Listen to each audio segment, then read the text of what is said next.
يا أمة الإسلام بشرى لن يطول بك الهوان قد لاح فجرك باسما فلترقبي ذاك الزمان. Assalamu alaikum wa rahmatullahi wa barakatuh. If you are enjoying these videos, please do share them. Share them on WhatsApp, share them on social media by any means. It could be that you sharing one of these videos to someone, it could change their life for the better. And if that happens, then you will get the reward for it multiplied many times because it is Ramadan. So like, comment, share and subscribe. Today I have a beautiful story to share with you, and this is something that happened to someone that was very close to me, to my dad's sister. My dad's sister, her name was Zakia Siddiqui, and we used to call her Zakia Puppo. She was the closest in age to my dad. So out of 6 siblings, she was the closest in age. There was only a couple of years, also 2 or 3 years between them. Growing up, they used to play together and they used to play jokes. They had a certain understanding, which is something quite unique, which I haven't seen before. So Zakia Puppo got married on the 19th of September 1952. So remember the date, 19th of September 1952. And she got married to a man by the name of Ubaid Siddiqui, who is also a relative of mine, and we used to call him Iqbal Puppa. He's related to me from both my mum's side and my dad's side. So this couple, they traveled the world together. They lived in different countries.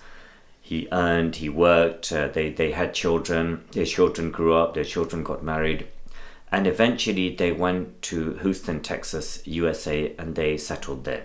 So I think for the last 20 or more, or 20 or 30 years of their life, they were settled there. Now, after a long illness last year, so 1 year ago, in Ramadan last year, 20th of March 2024, Iqbal Puppa, he died, he passed away.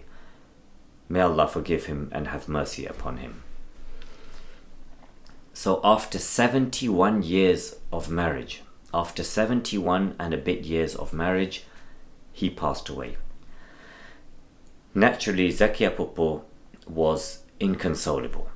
She was heartbroken. And she just couldn't find the pleasure in things. I mean, this is normally someone who would be very happy and, very jolly, but it's like the light had gone literally from her life. It's like the life had gone from her soul. So her daughter, my cousin, who lives in Canada, she took Zakia Puppo, she took her to Canada for a few months because maybe, maybe a change of scene, it might just help mum just to deal with the grief and the loss. Even in Canada, a few months she spent in Canada, and she was inconsolable. She just was heartbroken. So eventually, as September came near, which was the date of what would have been her 72nd anniversary, she became even sadder. So what her daughter did is she said that I'm going to take you to London to meet your brother.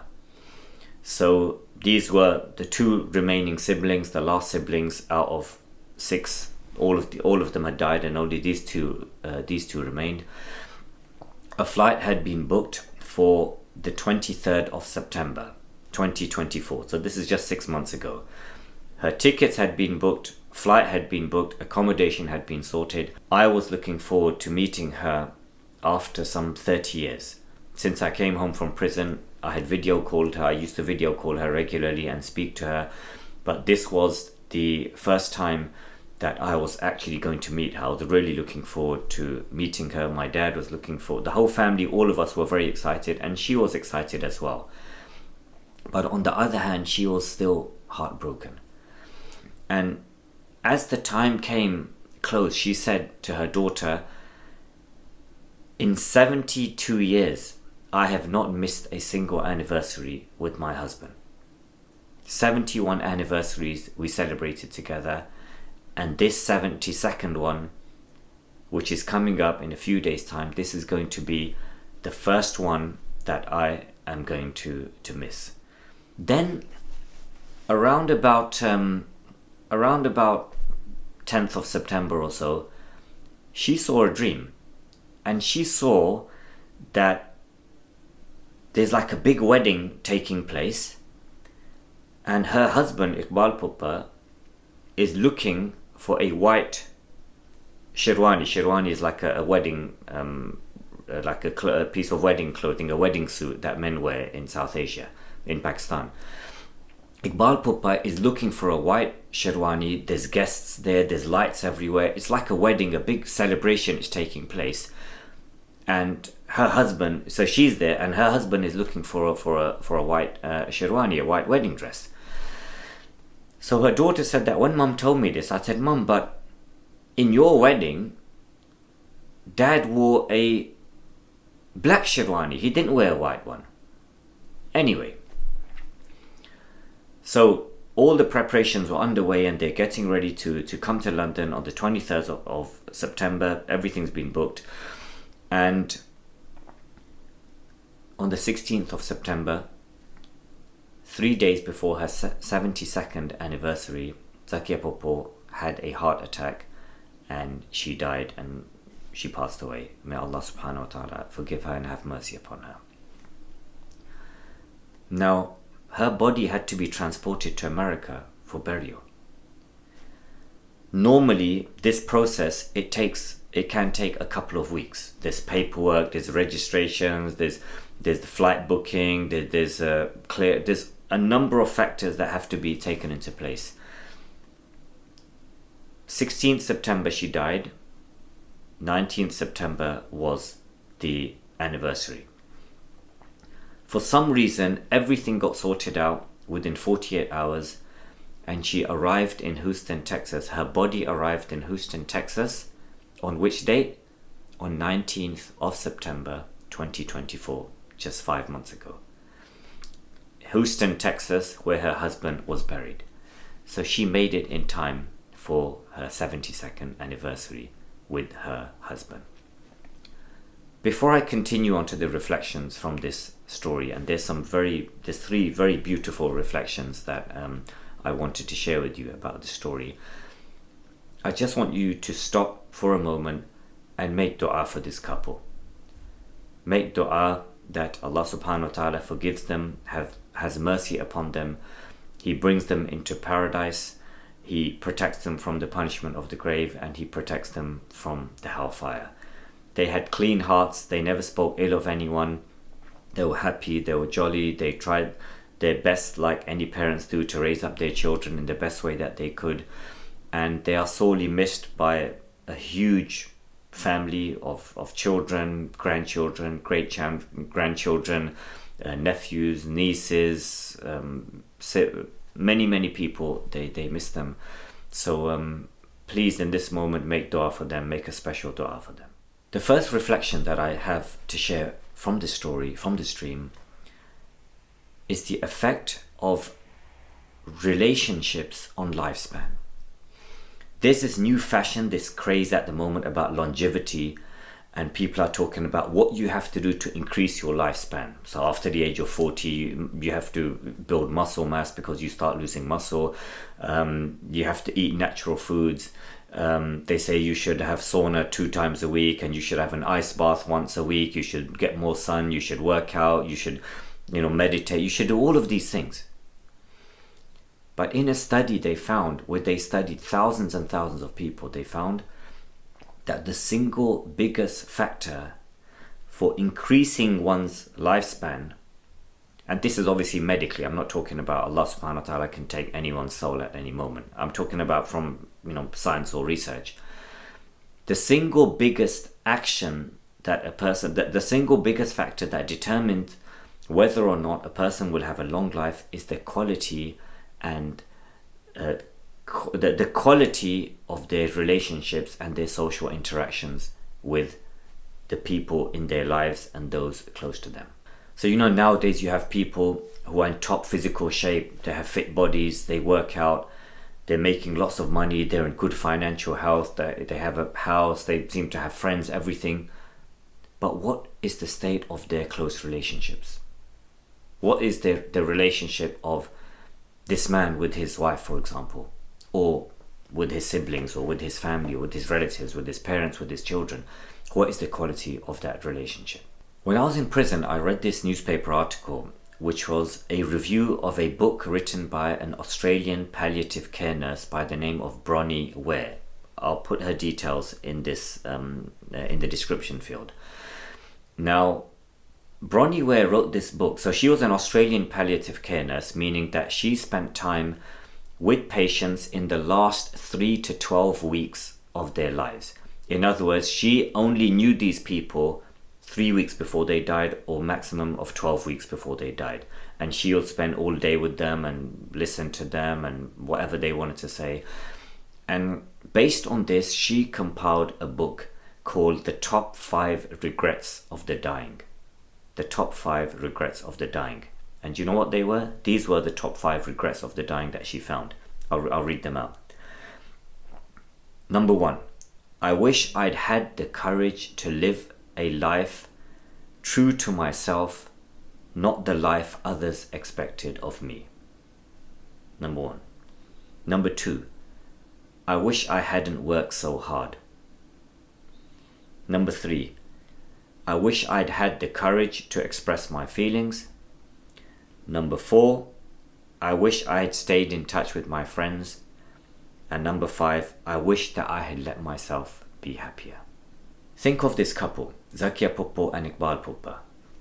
They were the embodiment of some of these values. Chilled out, would eat together, would sleep together, would go out together, would share jokes together. They wouldn't speak ill of other people. They did Hajj together. May Allah accept it from them. And a very easy, laid back, content couple they were. Zakia Puppo, she would call my dad on a video call from America, and they would talk for hours on end, sharing their old jokes and the old stories. And even though they had shared it before, they would just keep on sharing, and both of them would laugh. They had a certain understanding which cannot be articulated or described in words. Every relationship, it requires commitment. Every marriage, it requires commitment. Today, it's actually easier to invest in a marital relationship.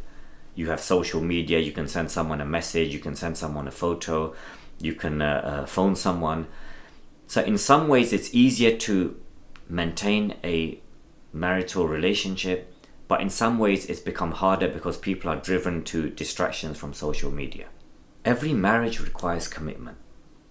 Look at this couple. For 71 years, or rather 72 years, they were committed to each other. Nowadays, unfortunately, there is a divorce pandemic in the Muslim Ummah.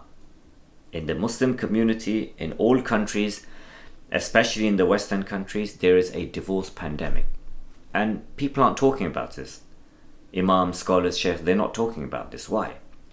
And alongside this divorce pandemic is this fashion in recent years of the second wife. Oh, you should, second wife. It's sunnah to marry more than one wife. It's sunnah to marry 4 wives. And not just the second wife, but to do it in secret, like a thief. The secret second wife. Oh, I don't have to ask her permission. And it's my right. Allah allows me to have 4. Who is she to stop me? Okay, bro, okay. It's sunnah, true. You have a right, yes. You don't have to ask her permission. Yes, unless she's written it into the marital contract. No, you don't have to ask her permission. Then why are you doing it like a thief? Why are you doing it in secret? Scuttling away like, oh, I'm going to Isha prayer. Then you're scuttling off to meet someone and have your nikah done in someone's bedroom with some imam you've paid a couple of $100, and all the people there are sworn to secrecy, that they have to swear oath, they're not allowed to tell anyone. Why are you doing it in secret? Because you know you're doing something wrong. Marriage in Islam, whether it's with 1 or 2 or 3 or 4 wives, it has to be declared openly, and there has to be a walima and announced publicly. Why are you doing it in secret? Like a thief. Because you know you're doing something wrong. Here's how it goes. Typically, there's problems in the marriage, the wife is unhappy, the guy lacks courage to admit what he's doing wrong or mistakes that he's making, because it's always the woman's fault. She's a feminist, or she's modern, or she's asking for too much. It's always the woman's fault. He's perfect. There's no problems on his side. He lacks the courage to admit that he's wrong. He lacks the courage to get help. He lacks the courage to get professional help or support or marriage therapy. In 30 years that I've been dealing with marital problems in my local area and community, and I'm not a marriage counselor, I'm not an imam, I'm not a sheikh, I'm just a lay person, but just somehow, you know, I live in a big community, somehow having dealt with these cases for over 3 decades, it's always the guy who is ashamed to go to marriage therapy. It's never the woman. I've never had a man come to me and say, you know what, brother, I'm having problems in my marriage. I really want to go for marriage therapy, but my wife is just adamant. She doesn't want to do it. She's saying she's ashamed to do it. She wants to sort it out by herself. Not once in 30 years have I heard that. It's always the woman saying, I want to do it. I'm willing to do it. I'm willing to try, but he's too ashamed. He's too embarrassed. He's not willing to do it. Well, let me tell you something, bro. Marriage therapy is actually cheaper and less hassle than going through a divorce. That's from a financial reason, from a financial point of view. From an embarrassment point of view, that you don't want anyone to find out the details. If you get divorced and if it goes through the courts, a whole load of people are going to find out anyway. So the easiest, cheapest, most practical thing to do if you're having marital problems is to get marriage therapy. There's some very good Muslim marriage counselors around. There's a couple that I'm going to recommend in the description, and I know of these two, and I know people who know them. One of them I know personally for many years, and they have saved many marriages, including marriages where you think that there's no way that this marriage can be saved. They have saved many marriages. Maybe you don't want to save a marriage, and maybe you just want the marriage to end. Still go through marriage therapy, because as a result of that, either the marriage will be saved, or both parties will come to the conclusion that the best thing to do is to end this marriage. But you've done it by cutting cleanly that relationship. Otherwise, you're going to take on those issues to your next relationship. So the couple are unhappy. The guy lacks courage he's weak because he can't admit that he's wrong. He's too weak to get help. So what he thinks is the way out of this, because then he becomes unhappy, the way out of this, he goes and gets a second wife. Normally that happens in secret. At some point, the first wife finds out. She then leaves him with his children. And then at some point later, the second wife leaves him as well, because his issues, he can marry 100 wives, but if he hasn't dealt with his issues, they're going to stay with him in all of those relationships. Eventually, the second wife clocks on to what this guy's about. She leaves him as well. So this guy is left alone, without wife, without children, without family. He's left by himself, just because he lacked the courage to admit he was wrong and to get help. I've seen this scenario play out so many times. The woman is always expected to be the one that makes it work. But what about the man? What effort do men make into a marriage to make it work? 72 years that his wife was heartbroken.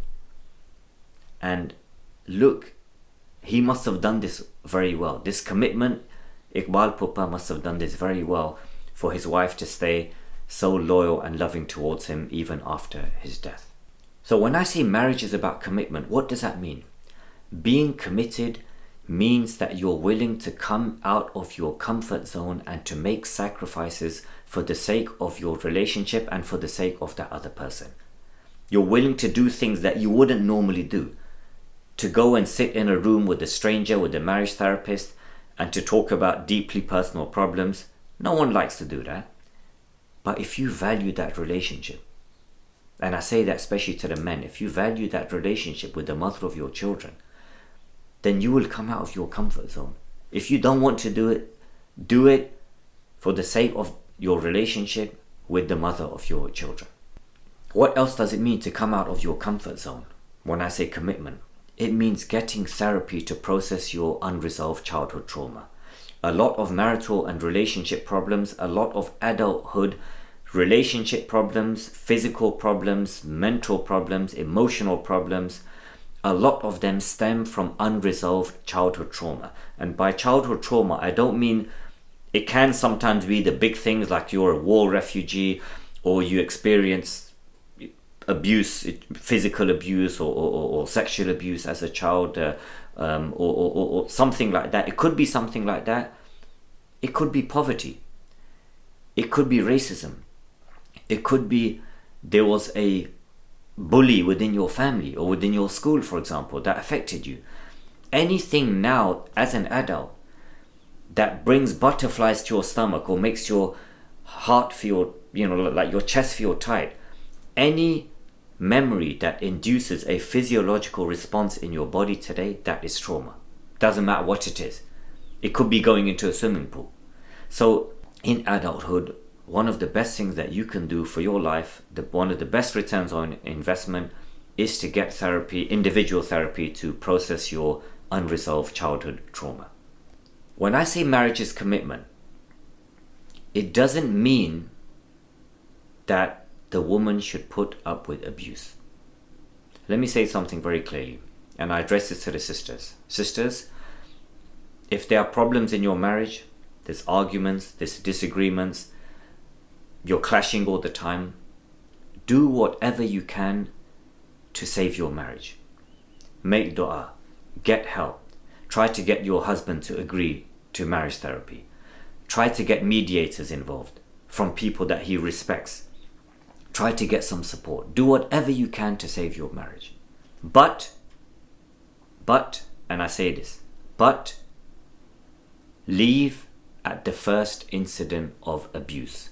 At the first incident of abuse, leave the marriage. At the first slap, at the first hair pulling, at the first stomping, at the first kick, at the first punch, at the first push, at the first swearing or verbal abuse, cursing you or cursing your mother or cursing your father or your children or whatever, leave the marriage. Any imam or sheikh or scholar that tells a woman that Allah demands of her to accept abuse, that imam, that sheikh, that scholar, he is an oppressor. He is complicit in abuse. He is complicit in oppression. I don't care how many hadith he's learned. I don't care how many videos he has on YouTube. I don't care how many years he spent studying the religion. That man is an oppressor, because Allah does not demand oppression, and nor does he demand us to accept oppression. So if you are a woman, if you are a sister that is living in an abusive marriage, you're being verbally abused, you're being physically abused, you're being emotionally or you're being financially abused in any way, get help, get support, and leave that marriage. It's not going to get better, it's not going to improve, and your children seeing this, growing up, and them seeing this is not going to make their lives any better. Anyone has a problem with what I've said, anyone says to you, oh, why are you saying that? Who told you this? Refer them to me, refer them to this video, and I'm happy to put my name to this. No, Allah subhanahu wa ta'ala does not accept oppression upon himself nor upon his servants. He does not accept oppression anywhere. If you are living in an oppressive or abusive marriage, that is the point that leave. If there's no abuse and if there's just problems, try your best to sort it out. Get help, do anything you can. But when the red line is crossed into abuse, leave that marriage. The second reflection from this story, and this is particularly for those who are not married. Getting married or choosing who to marry will be the single biggest decision that you will make in your life. And it may also determine your hereafter, whether you go to paradise or whether you go to the hellfire. That's for men and for women. The best advice I have for those who are not married is make dua to Allah subhanahu wa ta'ala. It's Ramadan, make dua to Allah subhanahu wa ta'ala that you find the right life partner. Go on Hajj, invest on Hajj or Umrah. Make this dua every single day. List whatever qualities you want your future spouse to have. There's no harm in asking Allah subhanahu wa ta'ala and being specific with what you want. I remember there was a story where someone told me that they used to live in a small house, and for many years she made dua to Allah, that, but it was like a council house, and she made dua to Allah that, oh Allah, give me my own house, even if it's small. So eventually Allah subhanahu wa ta'ala gave her her own house, but it was a small house. And then she said that, if I had asked Allah for something bigger, He would have given it to me. Because small and big is for us who have limited resources. But the one who has unlimited resources, big and small are the same. So to Allah subhanahu wa ta'ala, there's no difference between big and small. To ask Allah for $1 is the same as if you ask Him for $1 billion. For Him, He has everything. It makes no difference to Him, because He has everything and He can give everything.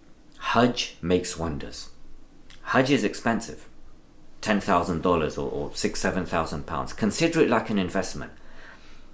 Go on Hajj, make dua on Hajj for your ideal life partner, and the rest of your life and possibly your hereafter will be sorted.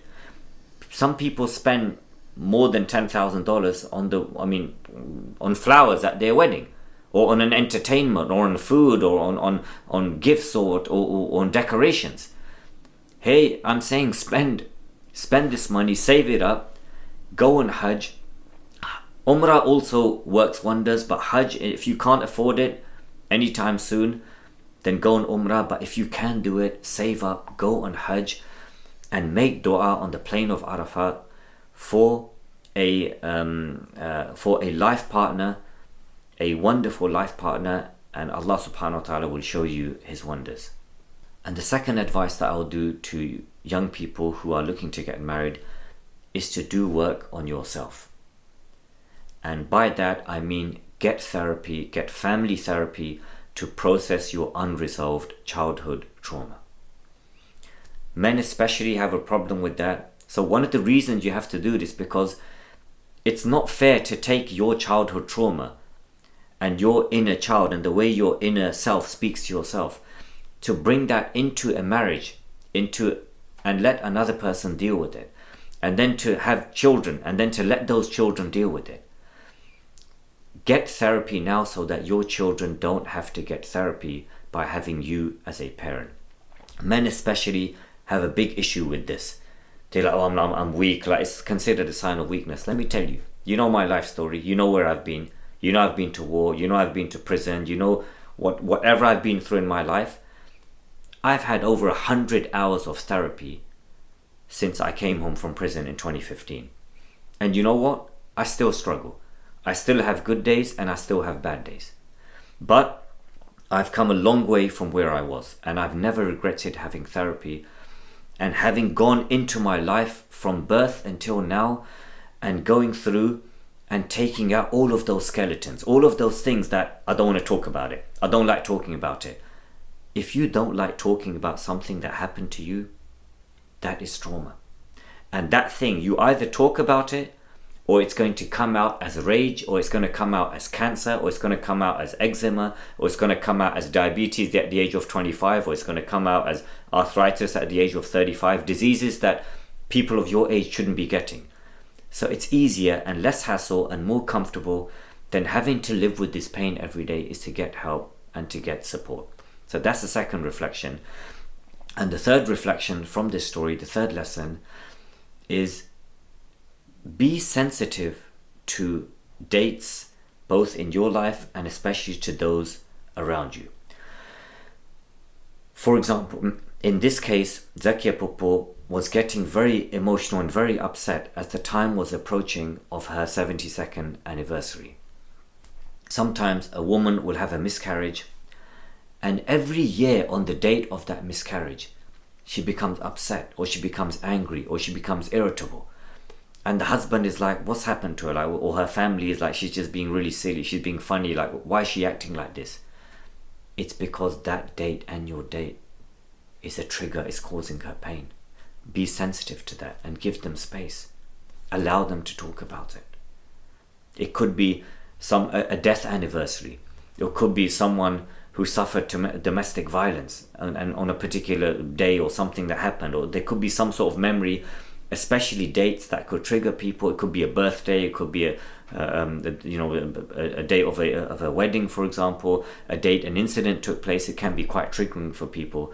Be sensitive to that. So number one, every relationship, especially marriage, requires commitment.